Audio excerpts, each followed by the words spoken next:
Docteur. Votre santé, notre priorité.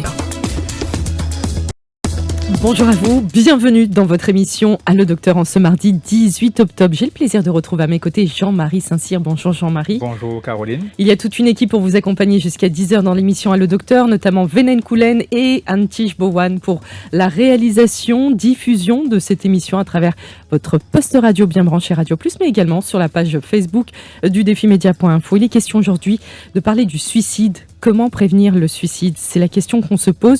On y répondra tout au long de cette émission. Si vous avez la moindre question, pas hésiter. Rejoignez-nous sur le 208 49 99, le 208 59 99. Perte d'emploi, stress social, dépression, problème familial, bullying, ce sont autant de facteurs de risque du suicide. Comment reconnaître les signes de détresse psychologique chez une personne suicidaire, un enfant, une jeune femme, un jeune homme? Tout autant de questions à laquelle nous y répondrons. Et puis comment surtout aider et accompagner une personne qui a des pensées suicidaires, qui contacter pour se faire aider en cas de détresse émotionnelle. Nous allons savoir jusqu'à 10h. Oui, en effet, Caroline. Donc, le suicide, hélas, figure parmi les principales causes de décès à Maurice. Selon les derniers chiffres du Health Statistics Report, il y a eu une hausse du nombre de cas de suicide à Maurice depuis ces dernières années. De 106 cas en 2017, le nombre est passé à 132 cas l'année dernière. Le chiffre indique également que sur les 540 hospitalisations à la suite d'une tentative de suicide, il y a eu 280 hommes et 259 femmes. Alors, trop de cas, il nous faut peut-être réagir et au plus vite, reconnaître les moindres signes suicidaires pour vous aider à comprendre et puis surtout à en connaître les causes du suicide à Maurice. Nous avons le plaisir ce matin dans l'émission Allo Docteur de retrouver le docteur Salim Holly, consultant en psychiatrie à l'hôpital Djitou. Docteur Holly, bonjour. Bonjour. Bienvenue. Merci. Vous êtes un habitué des plateaux de l'émission Le Docteur, alors on vous souhaite la bienvenue à nouveau. Eh bien, le plaisir de vous retrouver, psychologue, clinicienne, également à vos côtés de l'hôpital Djitou. Vous l'êtes, hein. C'est vous, Madame Jyoti Kawol Kalwa. Bonjour et bienvenue. Merci d'être avec nous. Je rappelle aussi qu'au courant de cette émission, il y aura mademoiselle Sheila Chokouri de l'association Befrienders qui viendra nous retrouver également pour non seulement nous faire le récit du travail quotidien de Befrienders, l'association, mais également peut-être aussi faire son observation par rapport à la situation. Vos appels, je rappelle, attendus sur le 208 49 99, le 208 59 99. Vous pouvez également réagir sur la page Facebook du défimédia.info. Nous avons entendu ces nombreux chiffres avec Jean-Marie qui les a énumérés. Nombre de suicides pour 2021. Alors, quel constat faites-vous au niveau de la situation pour le début de cette année? Je me retourne vers vous, docteur Salim Holly. Le constat que vous faites par rapport à la situation et les chiffres qu'on vient de citer avec Jean-Marie. D'accord. Les chiffres reflètent un peu ce qui nous trouvait sur le quotidien, quoi. Mais il faut aussi mentionner que le suicide, c'est déjà un acte déjà accompli. Ce qui veut dire que là, on ne peut rien faire pour patient-là. Par contre, l'emphase visait être mise plutôt sur un cas de tentative de suicide. D'accord? Alors, nous n'avons plus beaucoup. Alors, le constat est que nous trouvons que, quelque part, il y a quand même un petit montée d'admission dans l'hôpital concernant une tentative de suicide. Donc, d'après le chiffre, il y en a 540 l'année dernière. Voilà. Et elle est plutôt, peut-être Mme Kalwa est capable de dire nous, mais nous n'avons plus beaucoup, c'est les jeunes. Une tentative de suicide, c'est plus beaucoup les jeunes d'âge d'ado et d'adultes, mais jeunes, qui plus involved, qui plus présentés avec ce cas-là. Voilà. Donc le constat est là, c'est qu'il y en a quand même un petit une recrudescence. Justement, par rapport à ça, constat qu'il y a beaucoup de jeunes qui sont impliqués, comment vous réagissez par rapport à ça? Qui mal qui peut toucher la société pour qu'ils les jeunes fassent une tentative de suicide? Peut-être Madame Kalwa. Oui, pour commencer, les jeunes sont exposés à l'Internet, exposés à la structure familiale, assez souvent disruptive, puis il y a un encadrement du côté familial. Vous êtes exposés à peer pressure, bullying, games. Il y a cette histoire de games aussi. Les challenges qu'il y a dans les games, vous êtes exposés à ça. Vous êtes bien curieux pour connaître comment ça se passe, mais finalement, vous êtes retrouvés avec une situation difficile. Il y a le cas des fléaux aussi. Ces fléaux, notamment la drogue, l'alcool. Voilà, les substances. C'est vrai que beaucoup de nos jeunes aujourd'hui sont touchés par cela. Donc, ça serait l'une des raisons qui expliquerait le cas de tentative de suicide pour beaucoup d'entre eux et puis ceux qui en arrivent à cet acte suicidaire. D'accord. Alors 132 cas quand même, 132 cas de suicide en 2021, c'est énorme.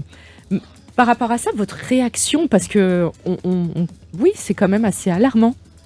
Alors, quand on dit 132 cas qui ont été suicidaires, ça veut dire que personne dans les entourages n'ont vraiment remarqué le changement de comportement de la personne.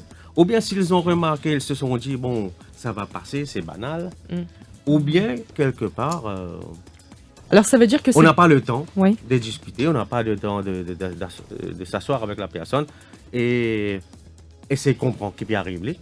Donc ça, c'est un cas, pour moi, 132 cas, c'est un cas qui finit peut-être capable éviter. Eh oui. Si jamais, comme on le dit, la communication était là. Mais malheureusement... 132 cas, c'est beaucoup. Donc, c'est vrai que vous pouvez retirer qu'il y a des gens qui ont une tendance suicidaire, il y a des signes qui sont présentés. Donc, est-ce qu'il est capable de cause de là, justement? Bon, pour commencer, si on a signes de dépression, l'anxiété, assez souvent, nous avons un événement qui est arrivé, par exemple, un décès d'une famille, un accident, un trauma. Il fait face à des difficultés, manque de communication avec la famille, comme le docteur Oli dit. Parfois, assez souvent, dans le déni, je ne peux pas l'accepter. Ou encore, une raison, c'est que, comme on dit, exposure. Ok, docteur Oli, peut-être là. Alors, pour moi, c'est le suicide devient comme si une solution pour la personne qui peut souffrir à l'intérieur. Maintenant, ils trouvent ça même la solution. Mais pour éviter qu'ils trouvent sa solution-là, il faudrait qu'ils nous proposent l'autre solution. Il faudrait qu'ils nous viennent vers lui, nous disent aller. Quand vous parlez de nous, là, nous, c'est qui exactement? Le milieu familial, c'est la société. Les professionnels de la santé, la société. C'est la société en général. Parce que, écoutez, la personne qui se suicide, il côtoie les autres personnes. Oui. Il côtoie la famille, il côtoie les amis, il côtoie même les collègues au travail. Il est de notre devoir, quelque part, de voir si une personne au travail, il avait une habitude correcte, maintenant il se sent mal, il est moins performant, il faut aller s'enquérir, au moins s'enquérir pour savoir. Parce que la personne, quand il perçoit, il prend mal quelque chose, peut-être un petit problème, il finit à grandir dans la tête. Il n'y a pas trop de solution pour ça. Et ça a aggravé. Surtout par rapport au travail. Quand les vignes moins performants, les gars ont plus de pression. Nous demandons de faire des efforts, changer, faire ça, et faire des efforts, bouger. Mais la personne qui souffre, elle est déjà au bas. On peut demander de bouger. C'est difficile pour lui. Donc, ils sont sous pression quelque part. Voilà. Alors, c'est quelque part, nous besoin apporter un soutien pour pousser la personne un petit peu plus devant, nous faire comprendre qu'il nous là pour aider. Voilà. D'accord. Alors, pour ces facteurs de cause qu'on a cités, ils sont nombreux, mais en même temps, peut-être qu'il faudrait mentionner la situation sanitaire. Bien sûr, depuis 2 ans, un peu plus de 2 ans maintenant, on passe par cette crise sanitaire. Est-ce que cela aussi n'aurait pas expliqué les raisons qui amèneraient que ces jeunes, ces moins jeunes aussi, puissent se retourner vers l'isolement, la dépression, l'anxiété. Est-ce que ça serait l'une des causes aussi, Madame Jyoti Kalwa? Bien sûr, c'est une des bonnes causes, mais parce qu'il y avait eu perte d'emploi, difficultés financières et les parents se trouvent dans difficulté par cas subvenir ou bien donnent ban matériel ou bien donnent ban besoin ce qu'ils ont habitué de donner auparavant. Donc, se trouvent dans difficulté. Mais c'est pas peut-être Dr. Olikav ajoute dedans, il pas une extrêmement en hausse. Les crises sanitaires touchent le monde en entier. Ce n'est pas seulement qu'à Maurice. Ok? Quelque part, mon capable de dire quelque part dans Maurice, nous finissons quand même une certaine buffer solution, que ça pas fini trop vraiment. Un bel impact, on peut dire. Comparativement à d'autres pays. Parce que moi, mais ces autres pays sont plutôt assez grands par rapport à l'île Maurice, qui est une petite île. Donc, est-ce comparable, justement, par rapport à cela, docteur? Comparable, vous voulez dire au niveau de la population, parce qu'on le sait, les grands pays comme la France, l'Europe, les États-Unis, ce sont de grands pays. Petite île comme ça, et avoir autant de cas suicidaires. Qu'ils ont encore mal vécu la crise sanitaire qu'à Maurice. Quand même. Oui. Moi, je connais même des gens qui se sont permis de faire le voyage juste pour passer certaines périodes de la Covid. Ici à Maurice. Et une fois qu'ils sont retournés en Europe, ils ont vu la différence. Et là-bas, c'était plus dur pour eux. C'était plus dur quelque part pour eux. Donc, ça, c'est une chose. Bon, la crise sanitaire, oui, a quelque part contribué un peu à l'augmentation. On ne peut pas dire directement. Hein, on ne peut pas dire directement ça. Mais quand même, il y a aussi d'autres facteurs. Parce que quand vous parlez de crise sanitaire, vous voulez parler de crise économique, etc. Mais le problème, c'est que les gens, pendant la crise sanitaire, ils étaient quand même cloués à la famille. Bon là, c'est quand même un aspect quelque part, on va dire, pas plus, mais c'était quand même là, la famille était là. Vous trouvez? Vous ne pensez pas qu'il y a eu aussi beaucoup de ceux qui se sont retrouvés isolés manque d'activité, rapprochés avec la famille? C'est une question. Mais à part le côté économique, il y en a qui se sont retrouvés sans manger, peut-être aussi pendant plusieurs jours. C'est une question de comment on perçoit les situations. Parce que si vous donnez un portable à un enfant et vous lui dites d'aller, va jouer, vous avez le dialogue avec ce jeune-là? Peut-être il y a beaucoup de choses qu'on doit changer au niveau de notre perception de la société, nous-mêmes avant tout. Parce qu'on doit se préparer à beaucoup d'éventualités dans la vie. Docteur Oli, je vais vous couper. On va vous retrouver dans quelques instants pour la suite de l'émission à Le Docteur. Je rappelle cette émission qui est consacrée à cette thématique qui est le suicide. On le sait, c'est encore une fois, même en 2022, un sujet bien tabou. Si on en vit cause à ce sujet-là, ou témoin d'une personne qui souffrirait de dépression, voire d'un problème au niveau d'une perte d'emploi, au niveau du stress aussi, au niveau social, financier, que vous souhaiterez venir en aide envers cette personne, n'hésitez pas à nous faire signe. Contactez-nous dès maintenant sur le 208 49 99, le 208 59 99.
priorité. Merci de nous retrouver pour la suite de votre émission Le Docteur, consacrée cette émission en ce mardi 18 octobre au suicide. Comment prévenir le suicide? Il y a des signes qui peuvent alerter les membres de la famille, les collègues de travail, les camarades. Au moindre signe que vous pouvez détecter, il faut signaler le cas et puis pourquoi pas prendre en main, prendre en charge eh bien, cette personne qui souffre d'un mal-être, peut-être d'une dépression, voire de toute autre chose. Il vous faut parler, communiquer, ça qui est important aussi. Et puis, il y a toujours des solutions à des problèmes. Regardez les recours à laquelle ont souvent ces personnes ont tendance à faire. C'est le dernier recours pour eux, de sortie de secours, on va dire pour eux, c'est le suicide. Tentatives de suicide, elles sont nombreuses également. Avec nous, je le rappelle, donc Dr Salim Holly, qui est avec nous, consultant en psychiatrie à l'hôpital Jitu. Et puis, Madame Jyoti Kawal Kalwa, qui est psychologue clinicienne à l'hôpital Jitu. Donc, vous êtes collègues. Vous vous retrouvez tous les jours du côté de l'hôpital Jitu et Naban, quantité de Timoun qui viennent à votre rencontre. Mais aussi, il ne faut pas oublier qu'il y a ces personnes qui n'osent pas franchir le pas. Qui faire? Parce que je peux dire, ben non, qui faire mon poil guetter, je peux dire, moi, mon fou, etc. Et on a toujours cette façon de penser, peut-être avec vous, Madame Jyoti Kalwa, en tant que psychologue. Oui, bel et bien, ça existe. Côté Naman Dimoun, vous êtes hésité. Et je pensais qu'il se vous passe pour un malade mental ou bien je pensais qu'il se vous passe pour un démuni de la société, retiré, je vous passe pour différent des autres, donc je hésité pour venir. Qui faire? Alors, vous pensez que c'est un manque de connaissances Manque de connaissances, manque de peut-être un petit peu, manque un petit peu de l'éducation du côté que du genre bon. Ça s'est permis, la santé mentale, c'est important. Oui. Pareil comme tout les autres malades qui ont qu'à gagner. Donc, vous pensez que c'est par rapport au regard de la société qui dit dans le dernier? Voilà. Regard de la société. Dimoun qui pour penser. Alors, dans ce cas-là, pour sa ban Dimoun-là qui pas ose aller de l'avant pour consulter ban professionnel de la santé mentale, comment la famille capable aide sa Dimoun-là? Pour commencer, la communication très importante. OK? Explore un petit peu, identifier la personne. Pour identifier, c'est très important. Right? C'est important d'identifier parce que pour connaître qui va symptômes et tout autour de la personne. Retirer, parler causer d'un coin, préférer soit portable d'un coin, préférer dans la chambre, parler des scènes pour dîner, pour déjeuner ensemble avec la famille. S'il n'a pas un invité, parler à l'morias, parler à la fiançailles. Donc déjà, nous avons un signe qui peut-être nous éduque la famille pour identifier si une personne. Là, assez souvent arrivé que la personne même n'a pas envie de venir à l'hôpital. Donc là, nous devons mettre un petit peu en phase sur la famille proche de la personne pour encourager la personne pour venir vers l'hôpital. Ensuite, nous continuons les suivis. D'accord. Il y a parfois aussi ce refus de pouvoir dire les choses, expliquer les choses, même auprès des membres de la famille. Et parfois, ces personnes, ils ont recours à des personnes étrangères à leur famille. Est-ce bon aussi de pouvoir se confier parfois à d'autres personnes que les membres de sa famille? C'est pas très bon parce que la façon qu'il va pour donner conseil et la façon que nous, en tant que professionnels, nous pour donner conseil, c'est totalement différent. Si je ne tombe bien, c'est bon. Mais assez souvent, je peux mal tomber. Et oui, Dr Holly, vous, en tant que psychiatre. Le rôle de la troisième personne là-dedans, c'est comment Mme Kalwa dit, c'est sur qui il est tombé. Oui. Mais d'habitude, les gens qui ont des suicidaires dans la tête, je ne pas pour aller avec un gens étranger. Je parle toujours avec un qui quand même un petit peu plus proche. D'accord. Il est capable, pas un membre de la famille, il est capable d'un collègue. Il est capable d'un collègue. Bien sûr. Alors, là, moi, je pense que si la personne qui est vraiment une bonne entente avec sa gens qui n'a pas pensé suicider, la première affaire qui est besoin d'y aller, c'est que tu as besoin de l'aide. Ben, mon capable d'accompagner toi. Si tu parles avec ta famille, mon capable d'accompagner toi à l'hôpital ou bien avec un médecin. C'est ça la première affaire qui dit mon là, besoin de faire comprendre qu'il y a un support dans cette personne-là. Ça, c'est la première affaire. Maintenant, quand on parle au sujet de la famille, ben pour un parent remarquer que ses enfants pas normal, il faudrait que tous les jours, il paye ses enfants. Oui, il faudrait qu'il ait assez les temps. Alors, Il suffit que tous les jours, on a une demi-heure, une heure avec aux enfants, on peut demander qui peut passer à l'école, parce que le problème de bullying, ça a augmenté, Oui, je pense, oui, non, Madame oui. Kalwa? Oui. Madame Kalwa peut confirmer, les problèmes de bullying, ça a bien augmenté. Alors, premièrement, c'est les parents qui ont, par rapport aux enfants, je veux dire, Ça, c'est pour le cas des enfants, oui. c'est là qu'ils ont besoin un dialogue de tous les jours pour connaître qui les enfants là peuvent ressentir quand il y a à l'école. Parce que pour nous, le problème, c'est que nous, aussi longtemps que les enfants là peuvent travailler, peuvent amener un résultat, c'est OK. Lio. Mais au niveau émotionnel, personne ne va aider. D'accord. Donc, c'est parce que justement, bullying, comment un parent capable de connaître justement si les enfants peuvent souffrir à l'école, ils peuvent une critique, ils peuvent une pression avec leurs camarades. C'est un petit peu comme le docteur Oline mentionnait. Nous comprenons que les deux parents travaillent. OK? Donc, quand les deux parents travaillent, nous autres peine assez les temps dans la maison. Mais, comme le docteur Oline dit, demi-heure temps, une heure temps, il suffit. La qualité de l'étang que vous pouvez passer avec vos enfants, très important. Donc, cause un petit peu la journée, comment elle passe, qu'est-ce qu'il y a. Ou bien, face à face, get fier sur camarade, non, parce qu'il y a assez souvent un dans l'autre coin, l'autre dans l'autre coin, pas trop causer. Donc, face à face, un dialogue direct, très important. Donc, si un jour, un enfant qui n'a pas envie d'aller à l'école, est-ce qu'il ça bien alerter les parents? Oui, bien sûr. Tout à fait. Oui, bien sûr, les besoins alertés. Pour connaître la raison pour tout ça là. Assez souvent, nous remarquons aussi qu'un petit peu dans le temps, les parents remarquent qui fait les enfants pas aller à l'école. Donc, On a des parents qui sont aussi parfois pris par le travail. Malheureusement, Bien sûr. c'est un peu triste de savoir encore qu'à ce stade-là, beaucoup sont à courir après le temps, l'argent, le travail. Ils ont une pression, il faut le dire aussi, économique, professionnelle. Donc malheureusement, ils sont voués à leur travail matin et soir, en oubliant presque leur famille. De l'autre côté, des enfants qui sont complètement délaissés par leurs parents. Mais il faut le dire, Oui, le mais mot c'est- est assez fort, Mais mais ce qui nous besoin comprendre aussi, c'est que même si les deux parents peuvent travailler, ils peuvent retourner à la maison. ouais, Donc, quand ils peuvent retourner à la maison, ils se retrouvent avec les enfants. ouais. Donc, une demi-heure, une 45 minutes, une heure de temps, ils nous capables de tirer. Exactement. Ça, Voilà. vous le dites de votre côté. Dans la pratique, c'est pas forcément le cas. On a des parents qui sont tellement épuisés peut-être par leur journée de travail, ils en oublient. Les enfants, ils sont retournés vers des écrans, vers Des écrans des surtout. tablettes. On a des enfants qui sont isolés à ce moment-là. Pour les parents, c'est une facilité parce qu'ils vont pouvoir se détendre, se relaxer, etc. Et des enfants qui sont complètement délaissés. Et C'est là, pas on une en voit bonne les pratique. résultats. C'est pas une bonne pratique. C'est pas une bonne pratique. Ouais. C'est ça dont je voulais Oui, tout à fait. souligner. Mais justement, c'est, comment on peut dire, c'est pas une question qui... Et le jour qu'il peut y avoir un problème là, qui vous pourrait marquer, et que là, on commence à prendre action. Non, action bien commencer dès maintenant. C'est-à-dire, il faudrait que les enfants là comprennent qu'ils sont capables de faire nous confiance, même n'importe qui bêtise, entre les guillemets, je veux dire, Ouais. qu'ils peuvent nous raconter. Ouais. Vous trouvez? Alors, ça faudrait une confiance entre les enfants et les parents. Les parents. Ou Il y a bien, ça aussi, oui. il faut commencer par ça avant tout. Mm.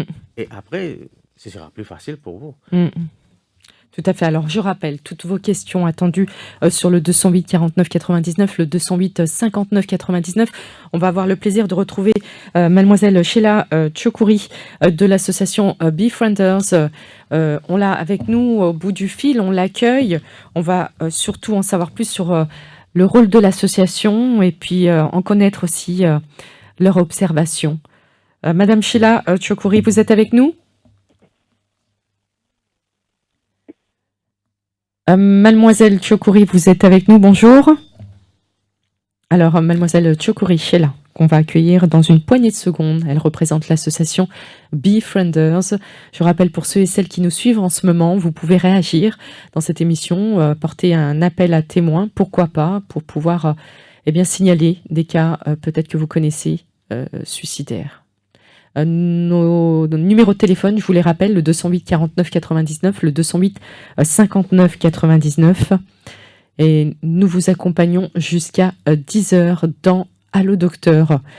Nous avons aussi le plaisir de retrouver depuis 9h15 ce matin Dr Salim Holly qui est le consultant en psychiatrie à l'hôpital Jitu. Et puis à ses côtés, c'est Madame Jyoti Kawal-Kalwa qui est donc psychologue clinicienne également à l'hôpital Jitu.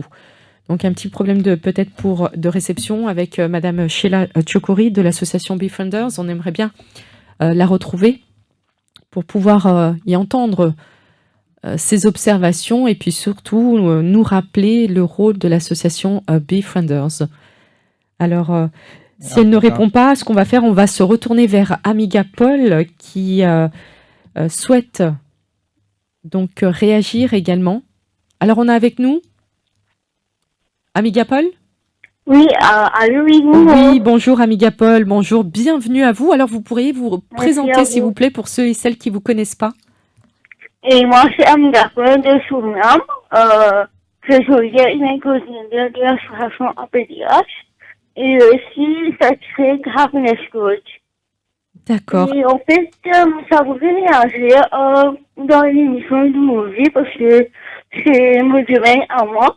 Et en fait, pour moi, le docteur tout à l'heure, je me disais que je ne suis pas tourner à l'hôpital pour recevoir un soin ou recevoir un qui est à l'écoute. Mais j'ai juste envie de dire quelque chose sur ça. Alors, normalement, quand je suis à l'hôpital, je peux répéter que je viens maintenant d'obstétrique. Mais en fait, c'est pas l'écoute que nous recevons. C'est en fait, maintenant, c'est nous donne un psychiatre et aussi de nous médicaments qui ça nous fait nous dormir ou ça nous regarde. Pour vraiment savoir avec ça, mais c'est pas, franchement, mais il y a même du monde pas besoin de médicaments. Je suis besoin du monde qui est à l'écoute sans un sujet. Oui. Et aussi, pour pouvoir, en fait, pour pouvoir aussi suivre du monde de ce point qui peut vivre et si vraiment on a envie d'aider la personne, c'est pas que le premier pas, c'est pas qu'il vient pas de solution en fait. Nous voulons aider quelqu'un qui, ok, tu peux envie de aider, mais moi là, n'importe qui dire, moi, un petit corps, même si tu peux sentir, mais on voulait quoi. C'est ça en fait, les premiers mots qui nous viennent dire, même du monde qui, si je peux faire face à une dépression ou à une tendance suicidaire.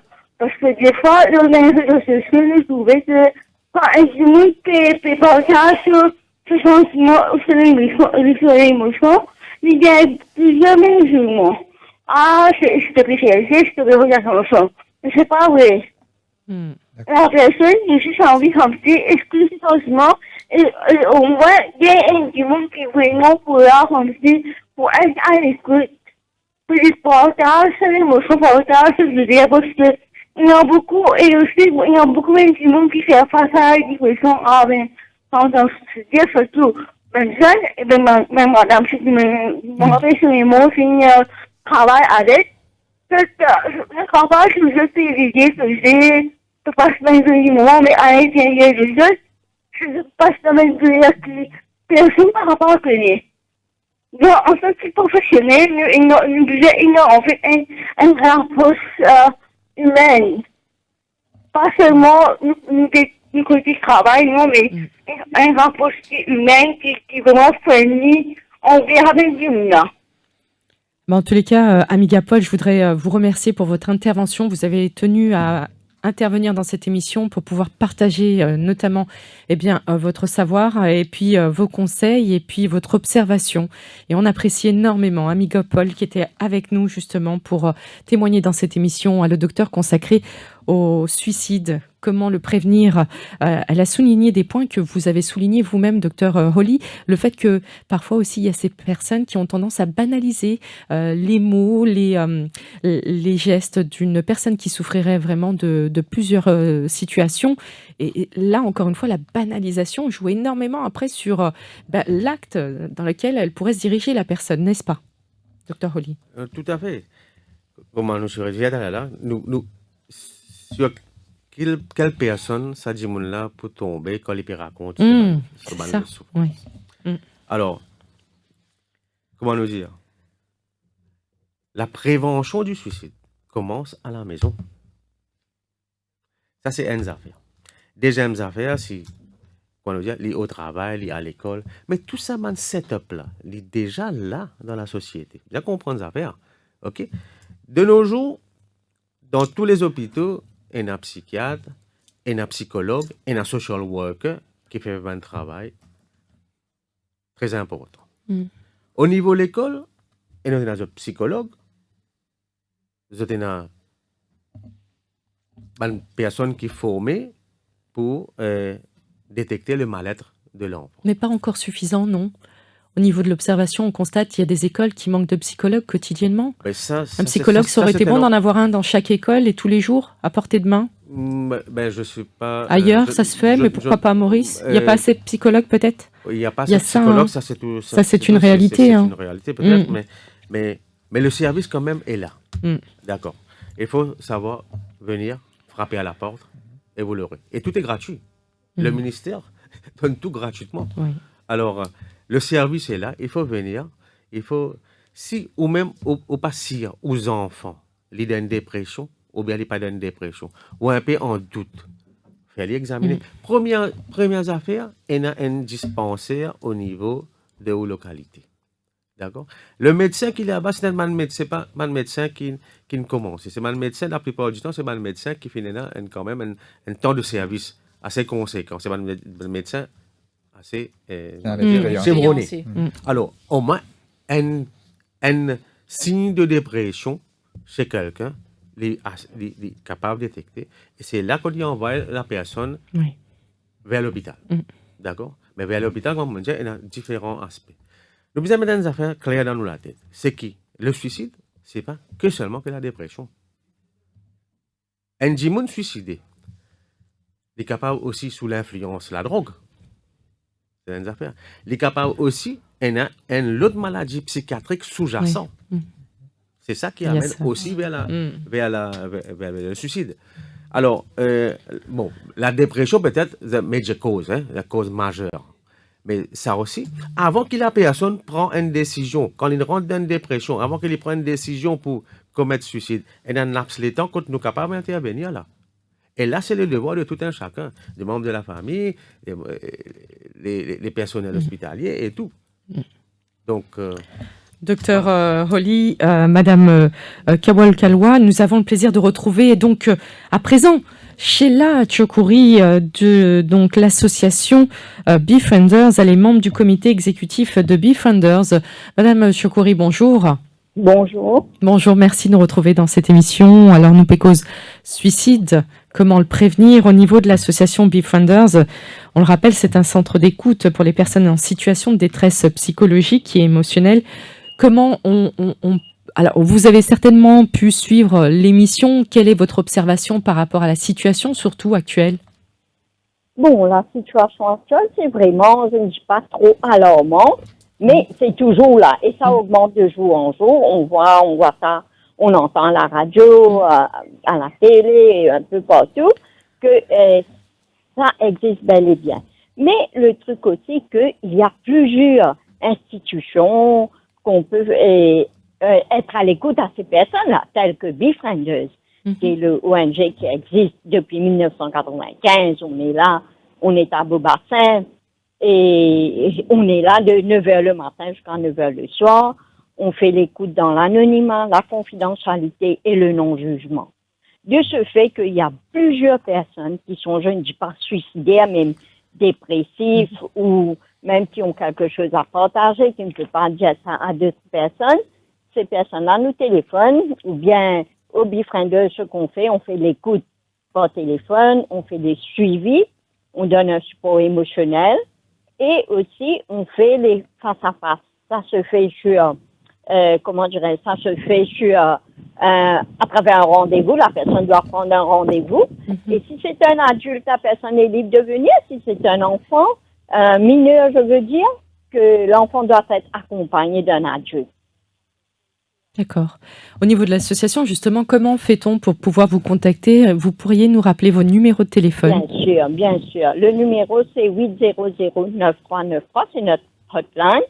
Et c'est accessible, si vous avez un téléphone fixe, quelqu'un nous appelle à travers un téléphone fixe, c'est gratuit, il n'y a rien à payer. Et aussi que on est là sur WhatsApp, 5-483 et 7233. Le numéro bureau est 467-0160.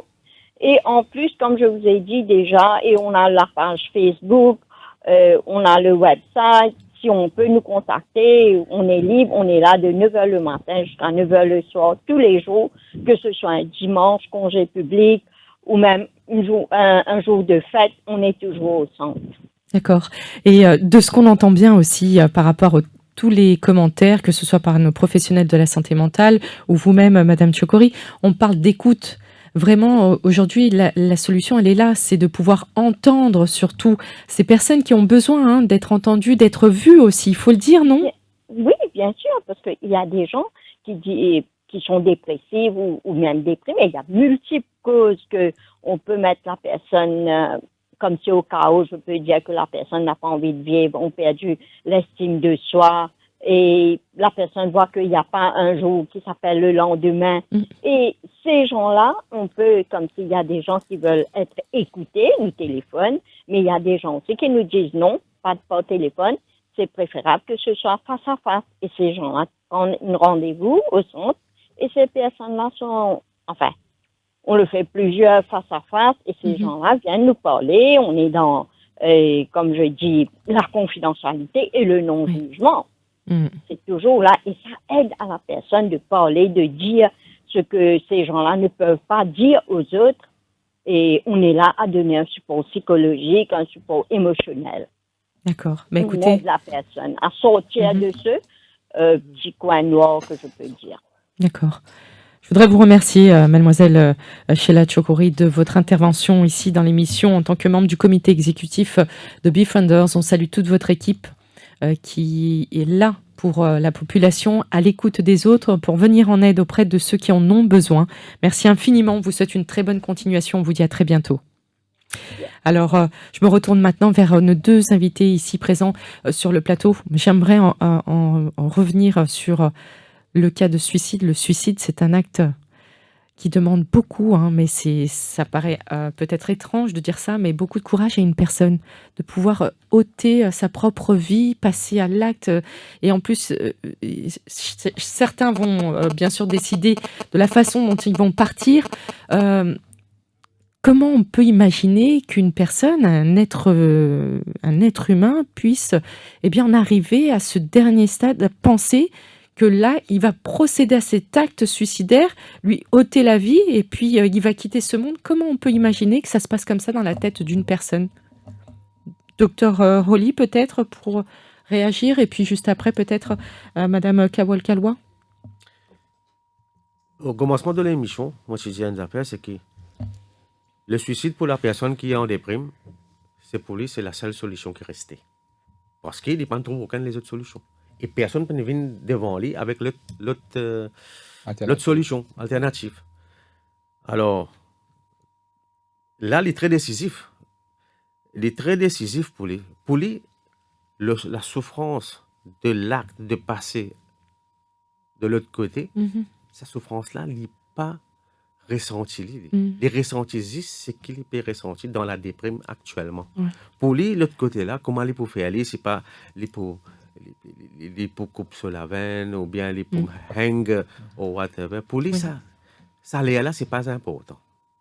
Pour lui, le résultat, c'est le suicide. Pour lui, c'est ça qui est plus important. Alors là, définitivement, c'est pas une question de courage, on peut dire, mais c'est une question de l'objectif, c'est de mettre fin à sa souffrance. Mettre fin à sa souffrance qu'il peut actuellement les pays ressentis. C'est un peu ça. Peut-être ce que moi, je peux ajouter, c'est aussi, nous besoin comprendre entre ça laps les temps qui est là, entre sa pensée suicidaire et action là, puis la personne qui intervient in between. Et du monde là, il n'a pas trouvé qu'il est capable de joindre le du monde. Donc, dernière affaire, c'est qu'il y pensait, c'est un sentiment de désespoir. Puis, il n'a rien apporte cela.